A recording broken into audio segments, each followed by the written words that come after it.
Ilang linggo na lang po magbubukas na ulit ang ilang eskwelahan. Pero dumadaing po ang ilang nagtitinda ng mga school supplies sa Divisoria. Matumal pa rin daw ang kanilang benta at nandun live na yung gabi si Susan Enriquez. Susan.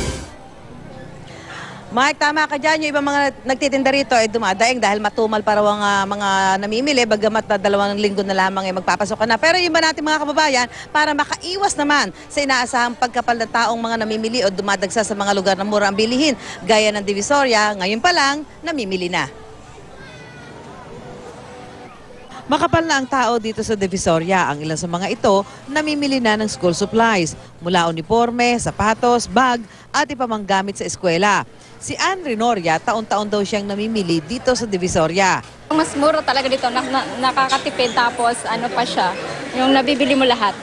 Si Rosana naglaan din ng isang araw para makapamili ng school supplies bago umuwi sa kanilang probinsya sa Antique. Mura lang po dito, kaya opportunity na po namin galing bakasyon. Pero ang mga nagbebenta naman dumadaing. Matumal pa raw ang benta kahit halos 2 linggo na lang, pasok ka na. Matumal pa as of now. Ang daming tao ngayon eh. Yeah, madami lang tao pero wala namimili. Ang ibang nagtitinda, umaasang kakapal ang mga mamimili sa mga darating na araw.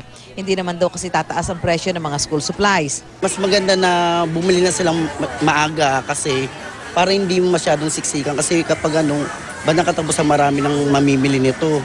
Kahit halos dikit-dikit ang tindahan dito ng school supplies, hindi nagkakalayo ang presyo. Mas malaking discount pag maramihan ang bili. Pag wholesale po siya, mas mura. Basta 6 po pataas. 6 pieces below.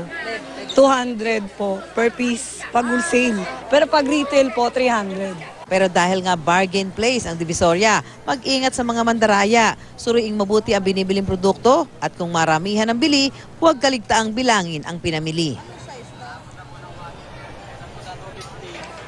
At dahil nga sa mga darating na araw, inaasahang mas makapal na ang mga mamimili dito sa Divisoria. Paalala natin sa ating mga kapuso, kung kayo po'y mamimili, suriing mabuti ang inyong mga pinamili para hindi naman kayo malugi sa inyong pagpunta dito sa Divisoria. Mike? At maligayang pamamasyal dyan at pamimili. Maraming salamat, Susan Enriquez.